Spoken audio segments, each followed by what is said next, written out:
And are they sociopaths? Because there's a lot of people that are genuine sociopaths. They do not care if other people are hurt. They do not care about people's feelings. They only care about themselves. There are people like that out there in the world, and they're amongst us. And I don't know what the number is. Right. I think it's like 1% or something Right. like that. Is it something like that, or is that schizophrenics? I think sociopath is probably even higher than that. Like, and some of it has got to be because how you were treated when you were young. Some of it has got to be nurture.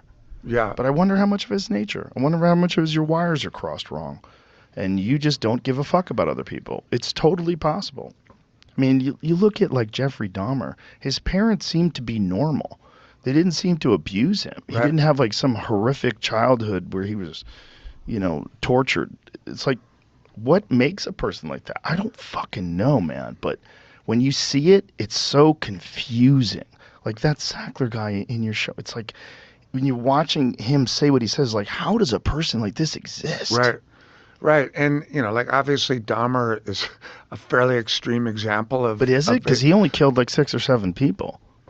Right. I just mean but he really like put his hands on those people, Oh, he right? So that definitely did. the idea Yeah. of a serial killer is such an extreme, real but extreme version of that. Right. But like, how many times do you kind of come across someone who's maybe not killing people or engaged in a lethal career, but you're like, whoa, that dude doesn't seem reachable. I don't know Right. what's going on there. Like I'm trying Yeah. to have some sort of human connection, but this dude is just like, Yeah. and I've met many people generally who organize their lives strictly around making money. Like money is the prize. Money is the art. And I'm like, hello? Yeah. Like, It's a very weird, non-human yeah. pursuit. Yeah, it's like I'm about making money, and my morality and sense of humanity is just not very readily apparent. And I think that that's like on a spectrum, not necessarily that far removed from something that could turn into a Jeffrey Dahmer. Yeah, it's not that far. I mean, do you ever like study Putin and try and figure out what's going on in that guy's head?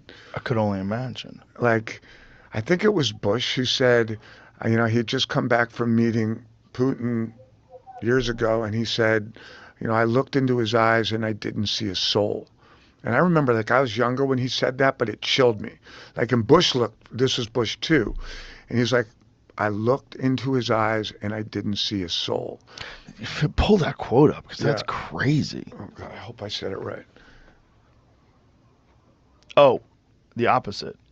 I looked the man in the eye. I found him to be very straightforward and trustworthy. Oh. Bush said, I was able to get a sense of his soul. Yeah, well, it was Glad we either he searched got that. it or he didn't get it, right? I'm so glad we searched that. Yeah, I am too. Because I Okay, was well- confused. I could have swore it was the opposite. Well, okay, I was wrong about that one. But then he said he said he regretted it because he was wrong. He thought he saw a soul, but he didn't. He said that later. But he said, right? He said he pull it back up. I think he said, thought I saw a soul. In 95, Bush later regretted saying this. Yes. How about that? Bush later regretted saying this. 95 met with Putin. So he thought he saw a soul, Joe, but he didn't. That's what he came to believe.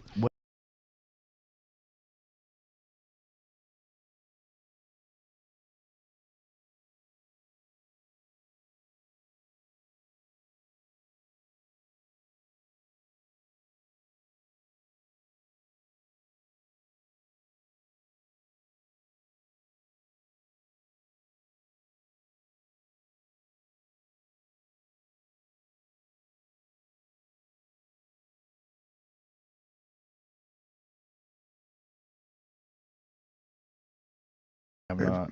The architecture is insane. I loved it. I've been there twice. Russia's incredible. I loved it. And like one of the many things that's like sucks about this, I think, is like Moscow's just out now for People go from the FDA right into pharmaceutical companies today. sure. And it's so weird that that's legal. And another big part of the game are these medical journals, right? Like there's something called the New England Journal of Medicine. And like a big thing is for a doctor in some of these journals are owned by the pharmaceutical company. Such a gangster move to put your name everywhere too. Uh-huh. And especially on like education institutions. Dude, have you ever Museums. been in the Metropolitan Museum of Art's Temple of Dender, the giant glass? It's the biggest exhibit in the Met in New York City, and that was the Sackler wing.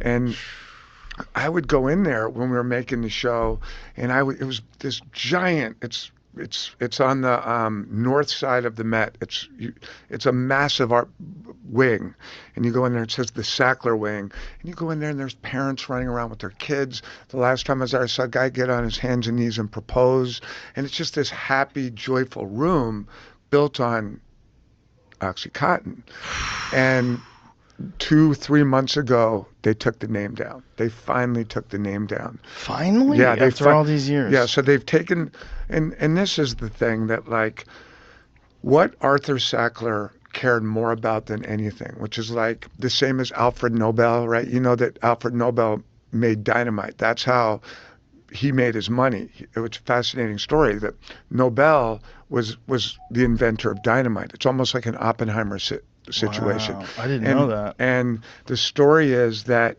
someone ran a false obituary. They thought he died, and they called him a merchant of death.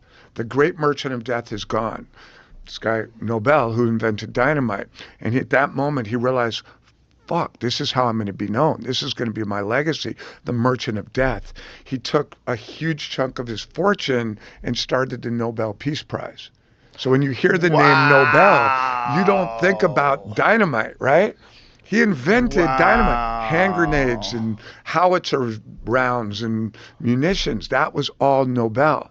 Now you just think, oh my God, Barack Obama just won the, Dalai Lama just won the, Martin Luther King and won the, like, this guy made it off of dynamite. That's insane. Right? But it makes sense because that's how evil fucks are. They'll try to cover up what they're doing with humanitarian work. 100%.